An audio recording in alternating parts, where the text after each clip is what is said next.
सभी बच्चों को, प्रतियोगी छात्रों को, अभिभावकों को मेरा नमस्कार। मैं राजेश कुमार सरोज आज कारक लेकर के आया हुआ हूँ। इससे पहले थोड़ा संदेश ये आप लोग जरूर सुन लीजिएगा कि आपके बच्चे विद्यालय में पढ़ रहे हैं, किसी भी विद्यालय में पढ़ रहे हों, लेकिन उसमें जो पढ़ाई जाने वाली चीज है उन्हीं को हम फोकस करके ला रहे हैं, जो कंपटीशन में आने वाली चीजें हैं, चाहे वो किसी लेवल के हों, चाहे वो 5वीं, 6ठी, 7वीं, 8वीं, 9वीं, 10वीं, 11वीं, 12वीं या प्रतियोगिता की जो प्रतियोगी परीक्षाएं हैं उनकी तैयारी कर रहे हैं। उन सभी में हिंदी की जो आवश्यकता है वह बहुत महती है, और इसी आवश्यकता को ध्यान में रखते हुए कि मैं एक पर्टिकुलर क्लास में पढ़ाऊंगा तो सिर्फ अपने क्लास के बच्चों को पढ़ाऊंगा, तो यूट्यूब चैनल पर मैं इसलिए आया हूँ कि जो बच्चे हमारे क्लास में पढ़ते हो ना पढ़ते हो, हमारे विद्यालय में पढ़ते हो ना पढ़ते हो, कहीं भी हों, वो सभी पढ़ सकें। तो उन सबके लिए मैं लेकर के आया हुआ हूँ। तो आप सभी का फर्ज बनता है कि उन बच्चों को ये वीडियो जरूर दिखाया करें, जिसमें मैंने बहुत सारे वीडियो मतलब डाल दिए हैं आपके यूट्यूब चैनल। कौन सा चैनल है आपका? DAV IC Tatiri. अगर पहली बार आप देख रहे हैं तो चैनल को सब्सक्राइब जरूर कर लीजिएगा, और अगर आप देख चुके हैं इससे पहले तो आप इसको शेयर भी कर दीजिएगा, और जिससे बहुत सारे बच्चे जो ग्रामीण अंचल से हैं, जो दूर दराज से हैं, और यूपी बोर्ड में, खासतौर पर यूपी बोर्ड में जो पढ़ रहे हैं, वहां पर इन चीजों को नहीं पढ़ाया जा रहा है, क्योंकि यह सीबीएसई बोर्ड या एनसीईआरटी की बुक से लिया गया है। तो यह पैटर्न अगर हमारे यूपी बोर्ड के बच्चों को भी मिल जा रहा है तो इसमें बच्चों का बहुत फायदा है, और इस में सहयोग जो आप लोग कर रहे हैं यह बहुत ही उपयोगी होगा, क्योंकि आपका एक शेयर, एक लाइक, एक फॉरवर्ड जो आप कर रहे हैं, आगे बढ़ा रहे हैं, तो आपका यह सहयोग उन बच्चों के लिए अमूल्य रहेगा। तो आप इन जो वीडियोस हैं, इन वीडियोस के लिंक में जाएंगे, आप सीधा पहुंचेंगे डीएवी आईसी कटनी पर, या राजेश कुमार सरोज नाम डाल देंगे तो यह वीडियो पूरा खुल के आ जाएगा, और सारा सारा आपका एजुकेशनल चीजें हैं। कुछ मैं उसमें बहुत ज्यादा कुछ कार्यक्रम भी होते हैं, मैं उनको भी डाल देता हूँ, लेकिन आप जो पढ़ाई जाने वाली चीजें हैं आप उनको जरूर देखें। इससे क्या होगा कि आपके आने वाले समय में जैसे ही 12वीं पास करेंगे, यूपी पुलिस की जो परीक्षा होती है, स्नातक पास करेंगे तो यूपीएसआई की परीक्षा होती है, उससे पहले और जो एक कॉम्पिटेटिव एग्जाम है, आपने बीएड किया, बीएड के एंट्रेंस में, बीटीसी किया उसके एंट्रेंस, डीएलएड के एंट्रेंस में, या आपको कोई भी एग्जाम, सीईटी है आप उसमें, तो कोई भी एग्जाम आप जो आप इसमें देना चाह रहे हैं, तो उन सभी एग्जाम में यह बिल्कुल यूजफुल है, प्रयोग में आती हैं, आपके परीक्षा में पूछे जाने वाले सवालों पर जिक्र होता है। मैं उनको पढ़ाता हूं कि आप अच्छे से सीख सकें। इस संधि मैंने पढ़ाया है, तो संधि से पहले मैंने आप लोगों को महर्षि सूत्र पढ़ाया है, जहां से स्वर और व्यंजन की उत्पत्ति हुई है, प्रत्याहार पढ़ाया है, तभी जाकर के हम उन सूत्रों को, संधि में जो सूत्र हैं उन सूत्रों को हम समझ पाए हैं। उच्चारण स्थान पढ़ाया मैंने। उच्चारण स्थान पूछ लेता है कि कौन से वर्ण का उच्चारण क्या है, तो मैंने सारा बिल्कुल डिटेल में पढ़ाया हुआ है। शॉर्टकट, किसी पढ़ाई का शॉर्टकट रास्ता नहीं है, आप इस बात को बहुत अच्छे से समझ लीजिए कि शॉर्टकट रास्ता कोई नहीं होता है। आप बिल्कुल लंबा रास्ता तय करें, आप देखें, पहले उस पटरी को समझ लें, तो शॉर्टकट रास्ते पर जब चलने की बारी आएगी तो तब देखी जाएगी। लेकिन आप जो है स्ट्रिक्ट के भरोसे ना रहें। आप क्या करेंगे, आप उसको बेसिक पूरी तरीके से जान लें। तो मैंने बेसिक इसमें पढ़ाया हुआ है। तो हिंदी कठिन है उन लोगों के लिए जो पढ़ते नहीं हैं, और सरल उनके लिए है जो लगातार पढ़ते रहते हैं। आप लोग जो बोर्ड के एग्जाम की तैयारी कर रहे हो, आप बोर्ड के एग्जाम की तैयारी के लिए उन बच्चों को मैं आगाह करता हूं कि आपकी हैंड राइटिंग बहुत अच्छी होनी चाहिए। आप अगर हैंड राइटिंग अच्छी रखेंगे तो कॉपी का मूल्यांकन जब होगा, तो कॉपी के मूल्यांकन करने के लिए वो जो टीचर्स वहां पर रहते हैं, तो बड़े अच्छे तरीके से वो पहले कॉपी को देखेंगे, तो आपकी कॉपी का मूल्यांकन 2 से ढाई मिनट, 3 मिनट तक लगता है। उतने में आपकी कॉपी का मूल्यांकन हो गया। जो आप लगातार 2 साल पढ़ते हैं, कक्षा 11 या 12 में, 9 या 10 में आप पढ़ते हैं, तो 2 से ढाई मिनट में आपकी कॉपी का मूल्यांकन टीचर्स वहां करते हैं, और इतनी तेजी से करते हैं। तो सबसे पहला इंप्रेशन आपकी राइटिंग का होता है, आपके लेख का होता है कि आपने कितना सुंदर लिखा हुआ है। तो आपकी लेखनी बहुत सुंदर होनी चाहिए। उसके लिए आप जेल पेन का प्रयोग कर सकते हैं। जेल पेन से आप रोज लिखें। दूसरा कि आप जो है सीधा सीधा शुद्ध लिखें, और प्रश्न से संबंधित आप उत्तर लिखें। तो बहुत अच्छा रहेगा कि इन चीजों का पालन करें, लगातार पढ़ें, उन्हीं चीजों को लिखें जो एग्जाम में आने वाले हैं। ऐसे ही आप जब आईएएस की कॉपी में, पीसीएस की कॉपी में जब लिखने जाएंगे, तो यही बात ध्यान रखी जाएगी कि आपकी हैंड राइटिंग कैसी है। ठीक है ना? तो अगर आपकी हैंड राइटिंग अच्छी है, आपका कंटेंट अच्छा है, तो आपको अच्छा स्कोर, अच्छा मार्क्स मिलेगा। तो जितने भी भाव इस वीडियो को देख रहे हैं, आपका फर्ज बनता है कि आप अपने बच्चे को जरूर दिखाया करें। मैंने संज्ञा पढ़ाया, सर्वनाम पढ़ा दिया, अभी सर्वनाम सॉरी संज्ञा पढ़ा दिया है, अभी पीछे मैंने संधि आपको बता दिया, माहेश्वर सूत्र, प्रत्याहार, उच्चारण स्थान, और इसके बाद आपका वचन, लिंग सब पढ़ाते हुए आज मैं कारक की तरफ आया हुआ हूँ। कारक भी मैंने वर्बली में पढ़ा चुका हूँ किसी क्लास में, आप उसमें देख सकते हैं। लेकिन आज यहाँ पर मैं कारक को एक एक कारक को लेकर के चलूंगा, उनके एग्जाम्पल को समझाऊंगा कि इसमें कौन सा कारक है। परीक्षा में पूछ लेते हैं कि निम्नलिखित सेंटेंस में कर्म कारक किसमें है, या करण कारक किसमें है, या संप्रदान कारक का उदाहरण कौन है, या अपादान कारक का उदाहरण कौन है, या निम्नलिखित वाक्यों में कौन से कारक हैं, सुमेलित कीजिए। बहुत सारे ट्रू और फॉल्स के सुमेलित करना या मैचिंग कराना, बहुत ऐसे प्रश्न पूछे जाते हैं जो आप अगर पढ़े रहेंगे लगातार तो आप कर पाएंगे। ठीक है, तो आज हम कारक पढ़ा रहे हैं। तो कारक में कारक की परिभाषा आप समझ लीजिए, ऐसी वस्तु जिसका क्रिया के संपादन में उपयोग हो। ऐसी वस्तु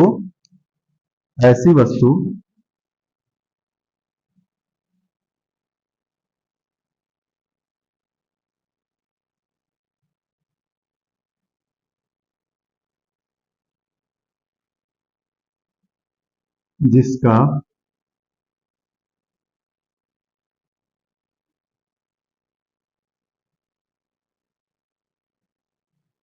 क्रिया के संपादन में उपयोग हो, हो उसे कारक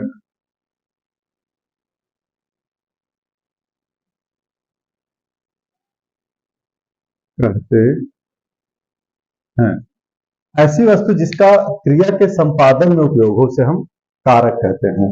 अब कारक कारक में आप पहले मैंने पढ़ा रखा है कि हिंदी में कारक 8 हैं। हिंदी में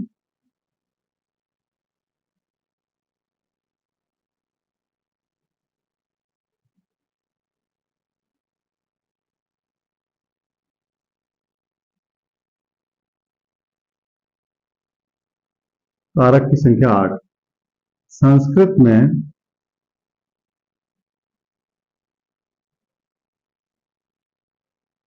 कारक 6 हैं। क्या आप अच्छे तरीके से याद रखें?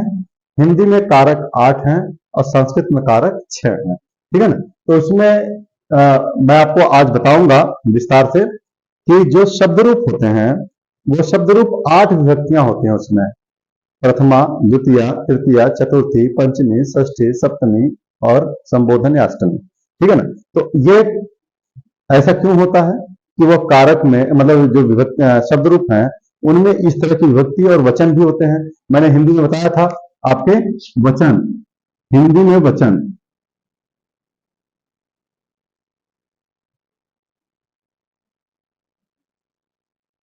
हिंदी में वचन होते हैं 2 और संस्कृत में वचन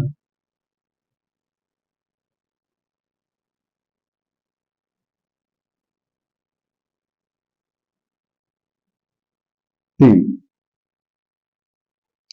हिंदी में वचन होते हैं 2, एक होता है एक वचन और दूसरा होता है बहुवचन। संस्कृत में वचन होता है 3, एक वचन, द्विवचन और बहुवचन। अंग्रेजी में ऐसे सिंगुलर और प्लूरल होते हैं। तो अब हम आएंगे शब्द रूप की तरफ। तो शब्द रूप में हम देखते हैं यहाँ पर कारक और चिन्ह हम बता देंगे। तो कारक और चिन्ह के आधार पर हम चलते हैं कि कौन सा कारक किसमें होता है। हम चिन्ह को पकड़ लेंगे, चिन्ह को समझ लेंगे, फिर एक एक कारक के बारे में विस्तार पूर्वक अध्ययन करेंगे। तो आइए हम देखते हैं।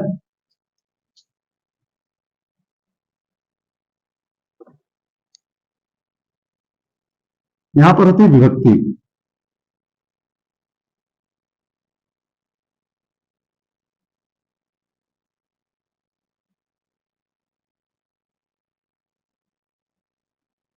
यहाँ होता है कारक, यहाँ होता है चिन्ह। 8 हमने बताया था, या प्रथमा विभक्ति, इसे कहते हैं कर्ता, कारक। और इसका चिन्ह होता है ने। यहां होता है द्वितीया, इसका होता है कर्म। तो तृतीया, इसका होता है करण, इसका होता है से के द्वारा। चतुर्थी संप्रदान,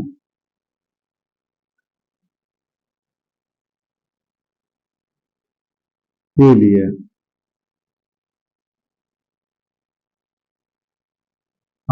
पंचमी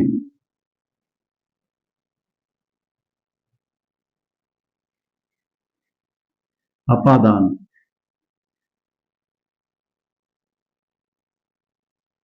से अलग होने के अर्थ में।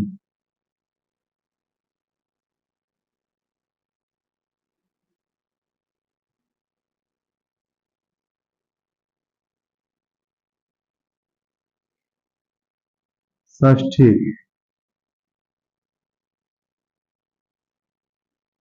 संबंध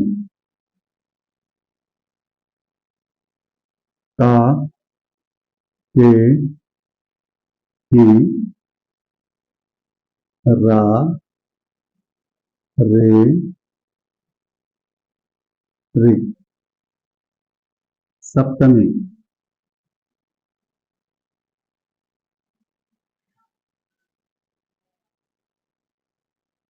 अधिकरण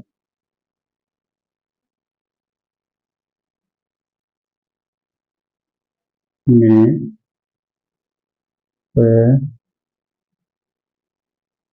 पर। अष्टमी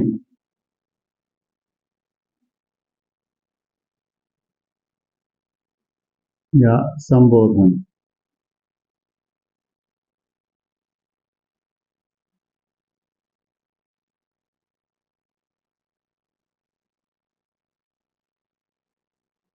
इसे भी संबोधन ही कहेंगे। हे भो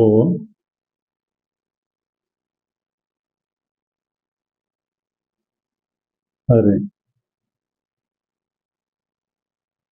देखिए विभक्ति कारक चिन्ह। प्रथमा, इसको हम कर्ता कारक कहते हैं और इसका चिन्ह होता है ने। द्वितीय कर्म कारक को। तृतीया कर्म कारक से या के द्वारा। चतुर्थी संप्रदान के लिए। पंचमी अपादान से अलग होने के अर्थ में। षष्ठी संबंध का के की रा रे री। सप्तमी अधिकरण में पर। संबोधन अष्टमी है संबोधन हे भो अरे। यह आपके कारक हैं और यह कारक बहुत इंपॉर्टेंट है। आप इनको अच्छे तरीके से तैयार करेंगे, क्योंकि अगर आप जो है तैयारी करते हैं, पढ़ रहे हैं, तो आपको कारक आने चाहिए। वो चाहे किसी भी क्लास में आप पढ़ते हो, चाहे आप 5वीं में हो, 6वीं में हो, 7वीं, 8वीं, 9वीं, 10वीं, 11वीं, 12वीं, स्नातक, परास्नातक, बीएड या आपका UP TET, CTET competitive exam की तैयारी कर रहे हैं, कोई भी लेवल में हो, आपको यह आना चाहिए। अगर आपको यह नहीं आ रहा है तो आपको फिर से वीडियो देखना चाहिए, जिनको नहीं आ रहा उनको समझाना चाहिए। तो देखिए, ये विभक्ति जो शब्द रूप में विभक्तियां आती है ना, विभक्ति में जैसे राम का रूप आया, राम रामो रामा, रामम रामो रामान, रामेण रामाभ्याम रामई, रामाय रामाभ्याम रामेभ्य, रामात रामाभ्याम रामेभ्य, रामस्य रामयो रामाणाम, रामे रामयो रामेश, हे रामो हे रामा। तो ये उसमें जो प्रथमा, द्वितीय, तृतीय, चतुर्थी, पंचमी, षष्ठी, सप्तमी, अष्टमी, उसी में सारा है। उसमें यह रूप, शब्द रूप जो है कर्ता का काम करते हैं या कर्ता के रूप में प्रयोग किए जाते हैं। संज्ञा या सर्वनाम। संज्ञा या सर्वनाम का प्रयोग कहां होता है? कर्ता कारक के रूप में प्रयोग किया जाता है। संज्ञा और सर्वनाम कर्ता के रूप में होते हैं, जिनका चिन्ह ने के लिए ने दर्शाता है। कभी ने दिखाई भी देता है कि राम ने रावण को मारा, तो कभी ने दिखाई भी देता है, इसको परसर्ग भी कहते हैं।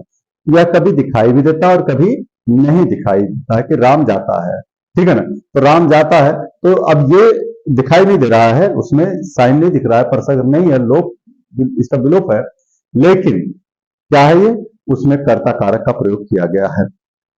क्रिया का साक्षात जिसके साथ संबंध होता है हम उसे कारक कहते हैं। क्रिया का संबंध जिससे होता है हम उसे कारक कहते हैं। तो यह बहुत आपको समझना है कि कर्ता का चिन्ह ने कर्म को करण से या के द्वारा संप्रदान के लिए अपादान से अलग होने के अर्थ में संबंध का के की रारेरी अधिकरण में पर संबोधन हे भो अरे।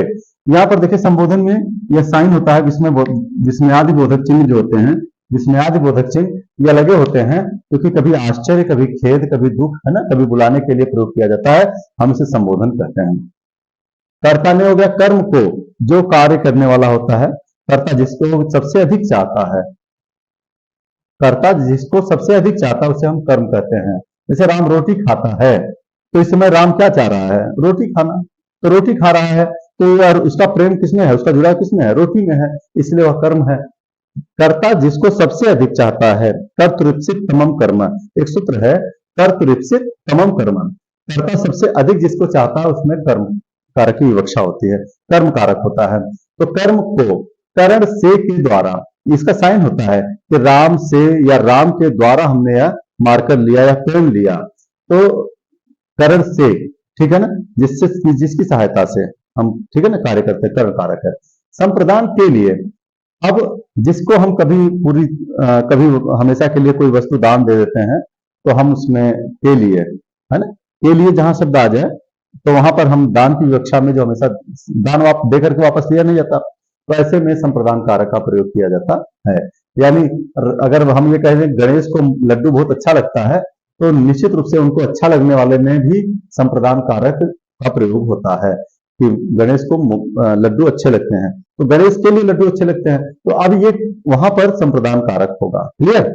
अब आए हम अपादान से अलग होने के अर्थ में, ये हम मार्कर है और नीचे छूट गया, गिर गया, तो यह अलग हो गया है, तो जिससे हमारे हाथ से छूटा है तो हाथ में अपादान कारक होगा। ध्यान रखिएगा, जहां जिससे संबंध होता है हम उसको वही कारक का प्रयोग नाम देंगे।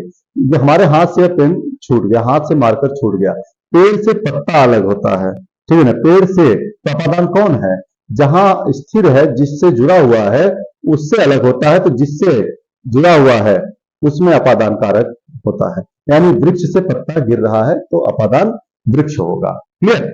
ऐसे ही घर से विद्यालय आता है, मोहन घर से विद्यालय आता है, तो मोहन जब घर से चलता है तो घर से वह अलग हो रहा है, इसलिए वह घर में अपादान कारक लगे। छात्र विद्यालय से घर जाते हैं, तो विद्यालय से घर जा रहे हैं तो अपादान विद्यालय में प्रयोग होगा। यह क्लियर, आप समझते रहे कि अपादान कहां प्रयोग होता है। संबंध, राम का पुत्र, राम की बहन, राम की माता, राम के पिता, है ना, तो ऐसे में का के की का आपने प्रयोग देखा, तो आपस में संबंध है ना, पुत्र और पिता को। मेरा भाई, मेरी बहन, है ना, मेरे मित्र, तो मेरा, मेरी, मेरे, ये रारेरी में आप देख रहे हैं, हमारा, हमारी, हमारे, है ना, वहां पर देख रहे हैं, तो इसलिए यहां पर संबंध कारक का प्रयोग किया गया है।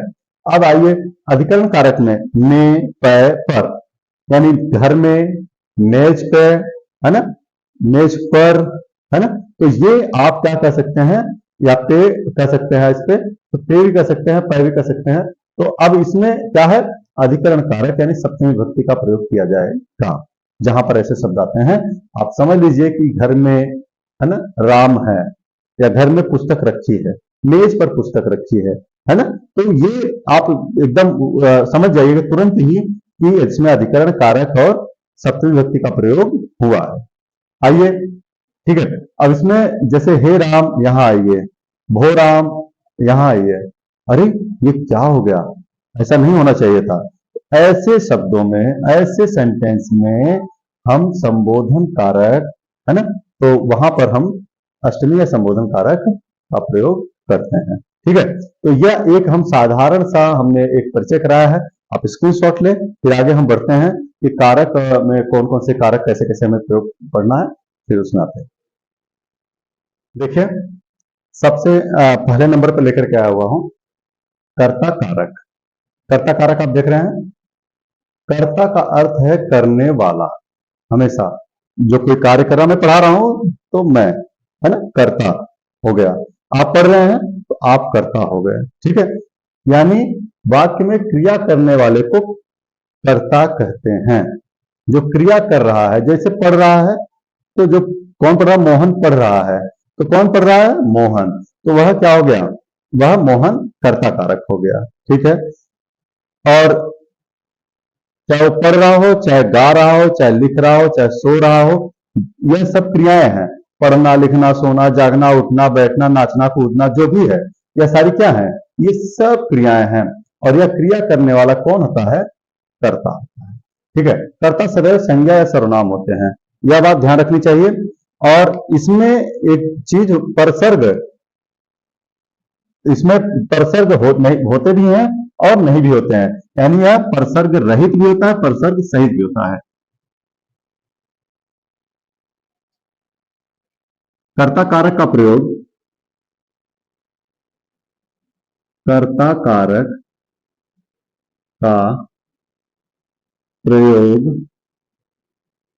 दो प्रकार से होता है।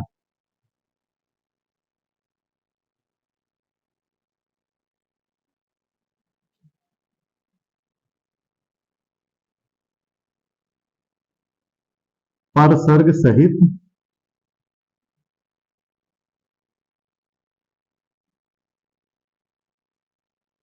या परसर्ग रहित।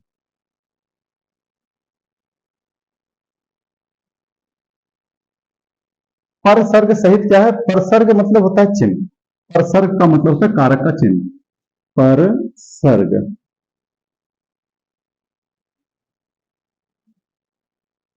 कारक का चिन्ह।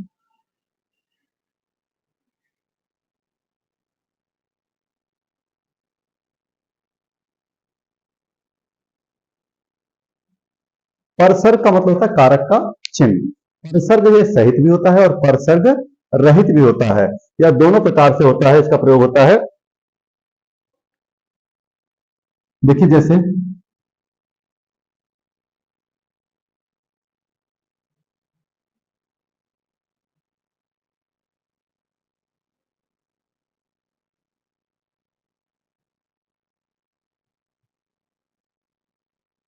अंजलि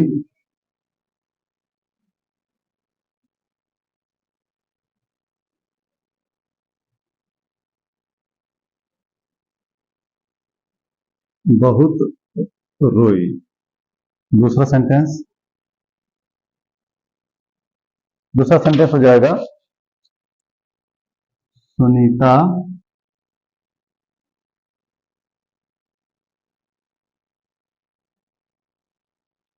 पौधा लगा रही है।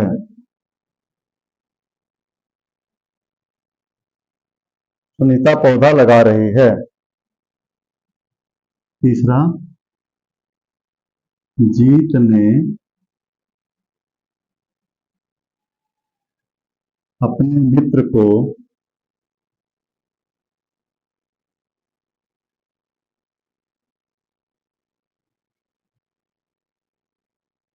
पत्र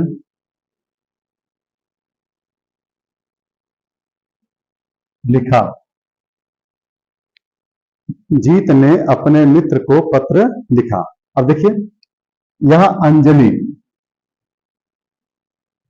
अंजलि करता है, यहां पर परसर्ग रहित है, इसमें परसर्ग नहीं है, क्योंकि अंजलि बहुत रोई, तो रोने का काम किसने किया, अंजलि ने, इसलिए क्या हो गया, कर्ता कारक। ठीक है, सुनीता पौधा लगा रही है, कौन लगा रहा है, सुनीता लगा रही है, तो इसलिए सुनीता क्या है, लगाने का कार्य, पौधा लगाने का कार्य सुनीता कर रही है, इसलिए यह कर्ता कारक हो गया। ठीक है, अब यहां देखिए परसर्ग सहित है, जीत ने, अब कर्ता ने, आपने देखा था कर्ता ने, तो जीत ने अपने मित्र को पत्र लिखा, तो जीत ने, यहां पर आपने देखा, यहां पर ये परसर्ग सहित चिन्ह के साथ है, तो यह क्या है, कर्ता कारक का उदाहरण है। कर्ता कारक के उदाहरण को आपने अच्छे तरीके से देख लिया, ठीक है ना। और इसमें जो है वर्तमान काल और भविष्य काल में परसर्ग का प्रयोग नहीं होता। देखिए, एक नोट लिख लीजिएगा,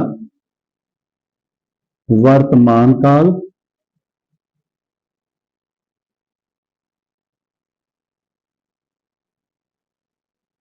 और भविष्य काल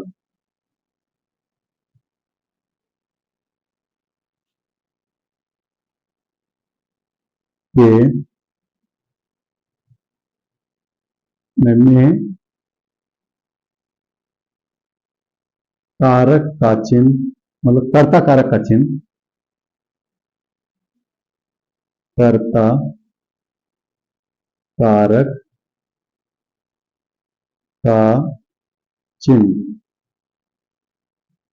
में परसर्ग, इसे हम क्या कहेंगे, परसर्ग का प्रयोग नहीं होता।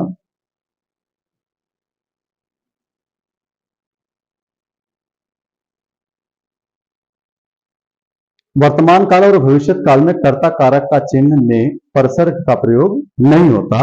यानी यह बात आप लोगों को ध्यान में रखनी है कि इसमें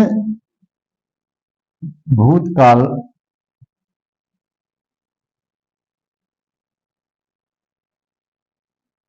में इसका प्रयोग होता है।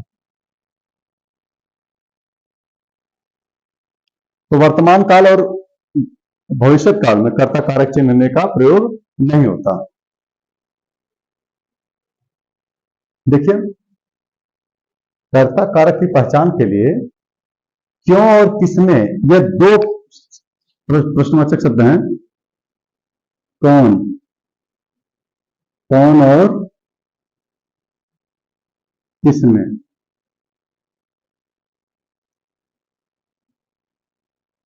कौन और किसने, यह प्रश्नवाचक शब्द प्रयोग कर जो उत्तर की प्राप्ति होती है हम उसे कर्ता कारक कहेंगे। जैसे कौन बहुत रोई, उत्तर क्या आया, अंजलि। किसने पौधा लगाया, या कौन पौधे लगा रही है, सुनीता, है ना। किसने अपने मित्र को पत्र लिखा, किसने अपने मित्र को पत्र लिखा, तो क्या आया, जीत ने, उत्तर आया जीत ने। तो इसका मतलब अंजलि, सुनीता, जीत, ये क्या है, यह कर्ता कारक है। क्या है, ये कर्ता कारक है। और यह कर्ता कारक आप समझ गए हैं। तो देखिए, इसमें कहीं कहीं कर्ता कारक का चिन्ह को लगा करके, कभी कभी परसर्ग को लगा देते हैं। क्या लगा देते हैं, कभी कभी, कभी कभी परसर्ग को, है ना, लगाकर प्रयोग किया जाता है।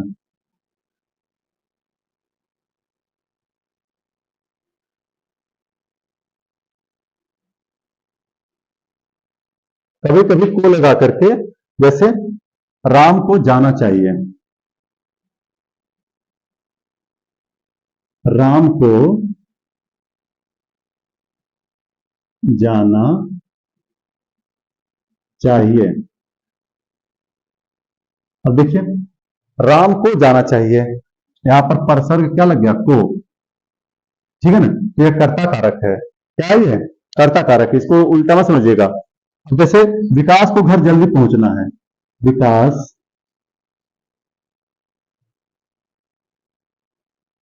विकास को घर जल्दी पहुंचना है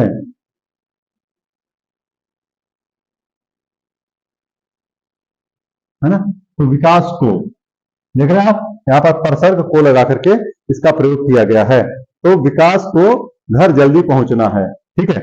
अब अगला हम कारक लेकर के आते हैं, कर्म कारक। कौन सा कारक, कर्म कारक।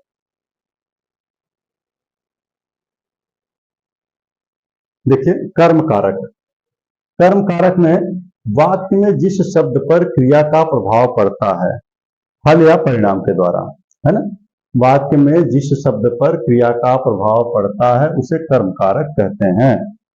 इसका चिन्ह को है, आपने पहले ही पढ़ा है, इसका चिन्ह को है। इसका भी प्रयोग प्राय दो प्रकार से होता है, पर सर्ग सहित और पर सर्ग रहित, या दो प्रकार से इसका भी प्रयोग किया जाता है। और इसका चिन्ह को होता है, इसका ध्यान रखना है। और कह सकते हैं इसको कि कर्ता सबसे ज्यादा जिसको चाहता है, हम उसे क्या कहेंगे, उसे कर्म कारक कहते हैं। जैसे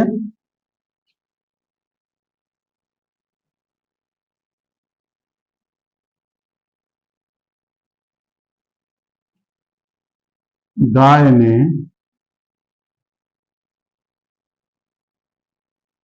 रोटी खा ली, गाय ने रोटी खा ली। नंबर 2, साहब ने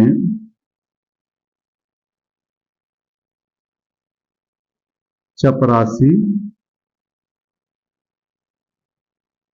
को बुलाया।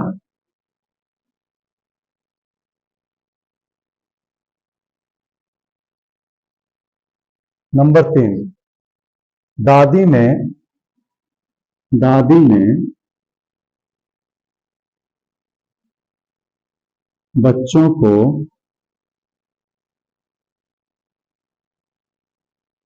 कहानी सुनाई।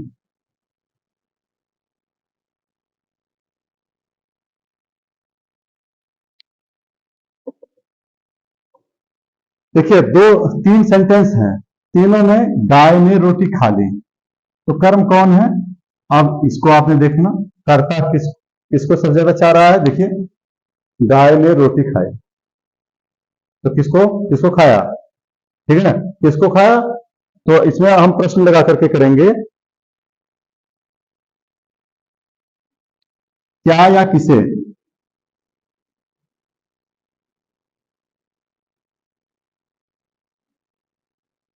क्या या किसे?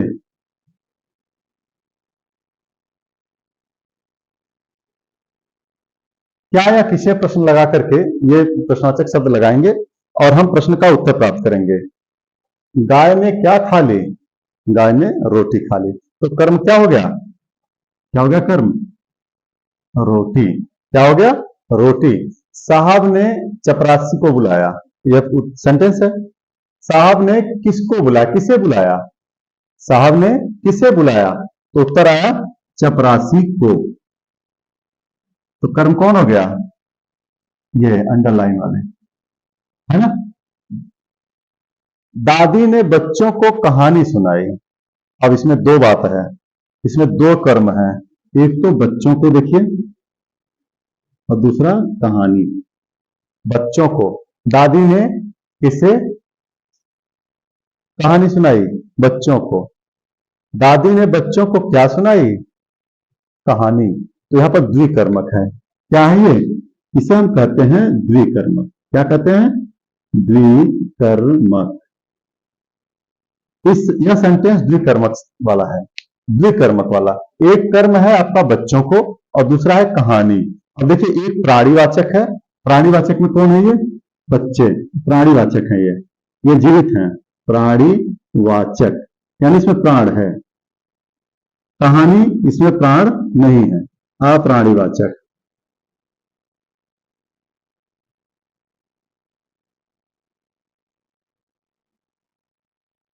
एक है प्राणीवाचक और दूसरा है अप्राणीवाचक। तो इसमें आप समझिए कि पहले तो द्विकर्मक है, इसमें दो कर्म है। तो आपने देखा कि क्या या किसे आप प्रश्न लगाएंगे, प्रश्नवाचक शब्द लगाएंगे, तो जो उत्तर की प्राप्ति होगी कर्म वही है। तो आपने देखा कि दादी ने किसे कहानी सुनाई? बच्चों को सुनाई। दादी ने बच्चों को क्या सुनाया? कहानी सुनाया। तो ये दो कर्म हो गए, द्विकर्मक कह दिया। इसमें एक प्राणीवाचक है और दूसरा अप्राणीवाचक है। तो इसमें जो परसर्ग है वह प्राणीवाचक के साथ लगता है। किसके साथ लगता है? प्राणीवाचक के साथ। तो परसर्ग का प्रयोग लिख देंगे, हम इसमें लिखेंगे द्विकर्मक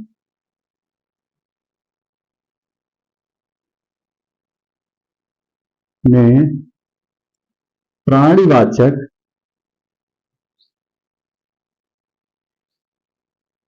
के साथ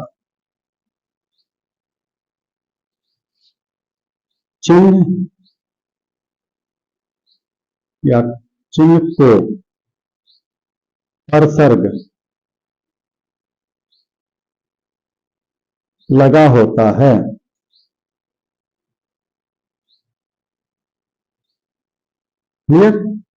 द्विकर्मक में प्राणीवाचक के साथ चिन्ह को परसर्ग लगा होता है। देखिए प्राणीवाचक है बच्चों को, ठीक है ना। तो यह बात बिल्कुल सिंपल तरीके से आपको समझाने का प्रयास कर रहा हूं मैं। तो आप लोग इसको अगर अभी भी लाइक नहीं किए हैं तो आप इसको लाइक करेंगे, सब्सक्राइब नहीं किए हैं तो सब्सक्राइब कर लेंगे, और शेयर नहीं किए हैं तो आप शेयर भी कर देंगे, जिससे और भी बच्चे इसका लाभ उठा सकें। जनहिताय में आप लोगों को यह काम करना होता है। तो आपने देखा कि दोनों प्राणीवाचक और अप्राणीवाचक में क्या डिफरेंस हुआ, और यहां पर हमें किसमें चिन्ह लगा होता है, जहां पर प्राणीवाचक होते हैं, जिसमें जीव होता है, जो प्राण भिन्न होता है, उनमें हम चिन्ह परसर्ग सहित हम प्रयोग करते हैं। ठीक है, अब आगे हम चल रहे हैं अगला। तो इसमें दूसरा हमारा करण कारक, आप स्क्रीनशॉट लीजिए, आगे चलते हैं करण कारक में। देखिए करण कारक तीसरे नंबर पे आ गए हम करण कारक को लेकर। करण कारक, करण का शाब्दिक अर्थ है साधन या माध्यम। करण का शाब्दिक अर्थ है साधन या माध्यम, अर्थात वाक्य में जिस साधन या माध्यम से क्रिया के होने का पता चलता है, क्रिया के होने का पता चलता, वाक्य में जिस साधन या माध्यम से क्रिया के होने का पता चलता है उसे हम करण कारक कहते हैं। वाक्य में जिस साधन या माध्यम से क्रिया के होने का पता चलता है उसे करण कारक कहते हैं। इसका चिन्ह लिखेंगे, इसका चिन्ह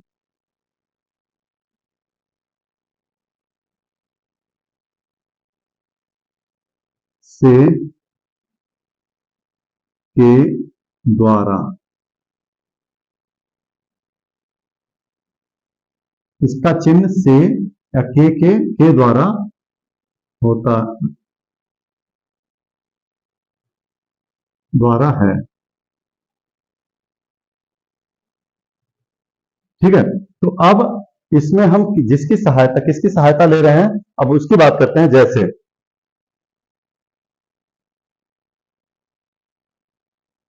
जैसे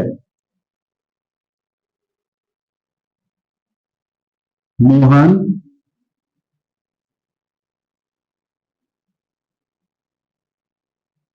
खीर चम्मच से खाओ। मोहन खीर चम्मच से खाओ। हम हवाई जहाज से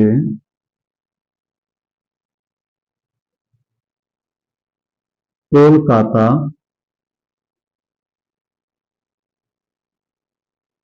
जाएंगे।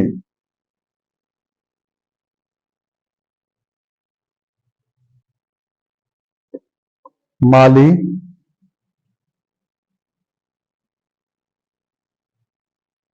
खुरपी से घास खोद रहा है।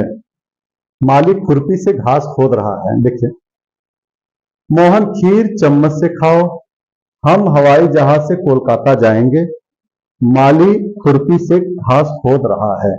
अब ये तीन सेंटेंस हमने लिया है, तीनों सेंटेंस में किससे, प्रश्नवाचक शब्द किस से या किसको, या आपको लगाना है प्रश्नवाचक शब्द।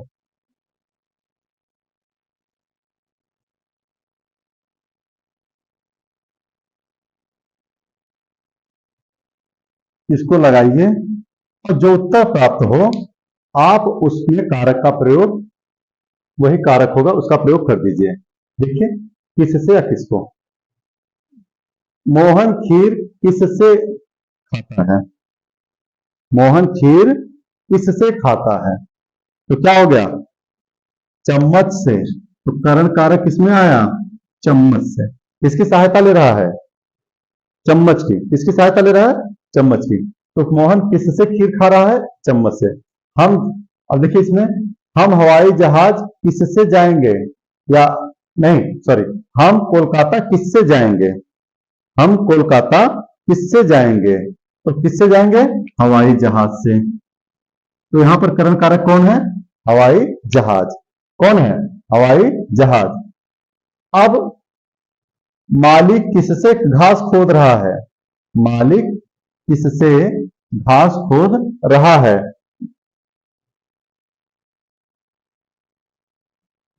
यहां पर किसको ना करके किसके करेंगे। माली किससे घास खोद रहा है, किससे खोद रहा है, खुरपी से। किससे, खुरपी से घास खोद रहा है। तो इसमें आपको करण कारक कहां मिला, जिसकी सहायता से किससे खाना है, चम्मच से। किससे, किसकी सहायता से कोलकाता जाएंगे, हवाई जहाज से। किसकी किसकी सहायता से घास खोद रहा है, ये खुरपी से। तो फिर क्या होगा, इसमें करण कारक होगा। इसमें कौन सा कारक होगा, करण कारक। और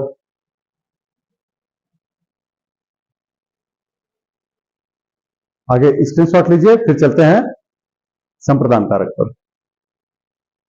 देखिए चौथा है संप्रदान कारक। संप्रदान का अर्थ होता है किसी को कोई वस्तु सदैव के लिए देना।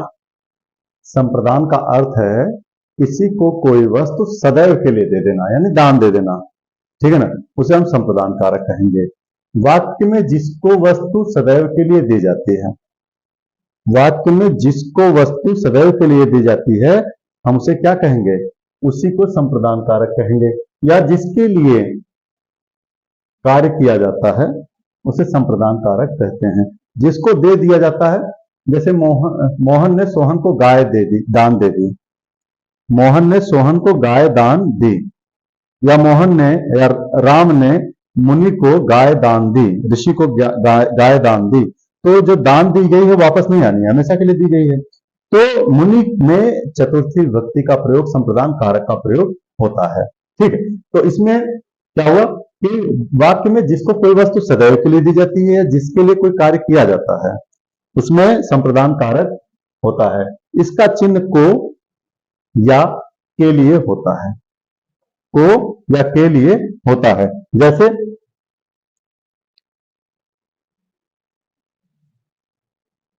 जैसे सीता दादाजी के लिए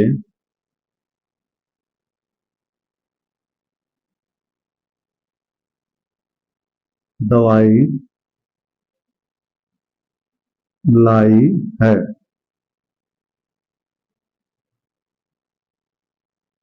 सीता दादाजी के लिए दवाई लाई है।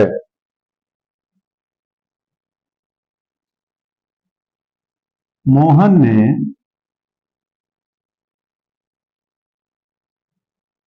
सोहन को फूल भेंट किए।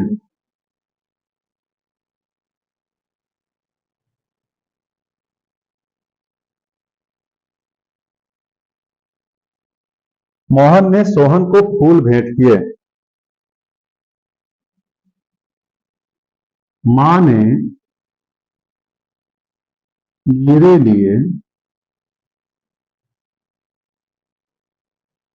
हलवा बनाया है।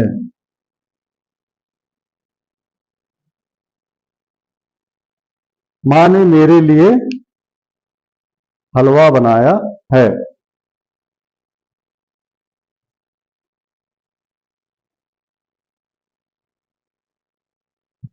देखिए, सीता दादाजी के लिए दवाई लाई है, तो दादाजी के लिए ये, ठीक है ना। इसमें क्या है, संप्रदान कारक। मोहन ने सोहन को फूल भेंट किए, सोहन, देख रहे हैं ना, ये संप्रदान कारक। फूल हमेशा के लिए भेंट किया गया है। मां ने मेरे लिए हलवा बनाया है, किसके लिए, मेरे लिए। तो यहां पर हलवा बनाया, ले भी लिए, मुझको अच्छा लग रहा है हलवा। तो जिसको जो कोई वस्तु बहुत अच्छी लग रही है, ठीक है ना, तो वहां भी संप्रदान कारक का प्रयोग किया जाता है। तो इसमें आपने देखा, मोहन ने सोहन को फूल भेंट किए। ऐसे कर्म कारक में भी, कर्म और संप्रदान में दोनों में डिफरेंस भी है, होता है। जैसे कर्म कारक में सो चिन्ह है, कर्म कारक में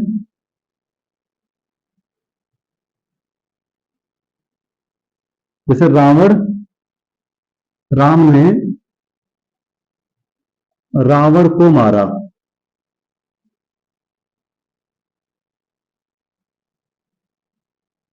राम ने रावण को मारा, संप्रदान कारक में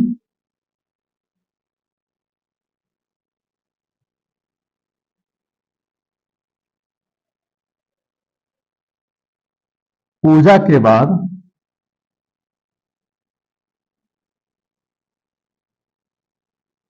सेठ जी ने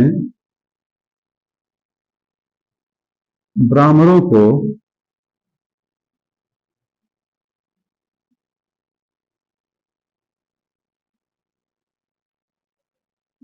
दान दिया।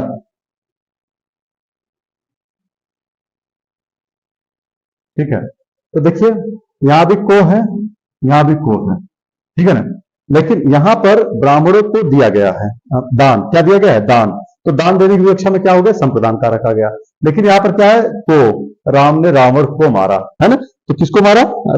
रावण को मारा, इसलिए यहां पर कर्म कारक है। तो दोनों में अंतर है, ठीक है। तो इसलिए इन दोनों का अंतर भी समझाना बहुत जरूरी था कि कर्म कारक में भी को चिन्ह आ रहा है, संप्रदान कारक में भी को चिन्ह आ रहा है। तो इन दोनों में क्या डिफरेंस है, क्या अंतर है, हमें इसको समझना भी है। तो आपको समझा दिए हैं। तो आपने देखा कि राम ने रावण को मारा और पूजा के बाद सेठ जी ने ब्राह्मणों को दान दिया। क्लियर। अब आगे हम चलते हैं अपादान कारक में। आज के लिए मैं समझता हूं कितना बहुत है। 4 कारक आपने आज पढ़ लिया है।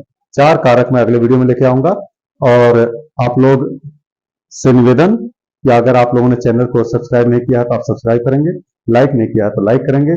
इसमें मैं पहले ही बता चुका हूं, इसमें हर वर्ग के, हर बोर्ड के बच्चों के लिए यह उपयोगी है। इसीलिए मैं लेकर के आया हुआ हूं कि हिंदी के व्याकरण को लोग थोड़ा सा सीरियस नहीं लेते हैं, पढ़ाते नहीं हैं, और इसमें बहुत ही ठोस नंबर होता है और गलती आपकी बहुत भारी पड़ सकती है। इसलिए मैं हिंदी के व्याकरण को बिल्कुल सरलता के तौर पर आप लोगों के बीच में लेके आया हूं कि कक्षा 5 से भी बच्चा अगर पढ़ना शुरू करता है तो वह 5 वाला बच्चा भी इस चीज को समझ सकता है कि कौन सा कारक कहाँ प्रयोग हुआ है। इस वीडियो को आप लोग बार बार, जैसे जो वीडियो एजुकेशनल वीडियो है हमारे, उनको आप बार बार चलाते रहें, बच्चों को जबरदस्ती सुनाते रहें, सोए हैं बैठे हैं सुनाते रहेंगे, तो निश्चित तौर पर उनको यह रट जाएगा, याद हो जाएगा। फिर वो कहीं भी मार नहीं खाएंगे, इन चक्करों में नहीं फंसेंगे कि हमें नहीं आ रहा है। ठीक है, तो आप लोग इसको ज्यादा से ज्यादा शेयर कर देंगे, आगे बढ़ा देंगे, जिससे और भी बच्चे, इसमें भारत के बच्चे हैं, इंडिया के बच्चे हैं अपने, तो यह लाभान्वित हों। और जो सीबीएसई बोर्ड के बच्चे हैं, सीबीएसई बोर्ड के बच्चे देखें, इसका लाभ उठाएं, सीआईटी बुक से है। और जो आईसीएसई बोर्ड के बच्चे हैं वो भी देख सकते हैं, बिहार बोर्ड के हैं, कहीं भी बोर्ड के होंगे, वह सभी इस वीडियो को देख सकते हैं। तो इसी उम्मीद के साथ आप लोगों से आज विदा लेते हैं। जय हिंद, जय भारत।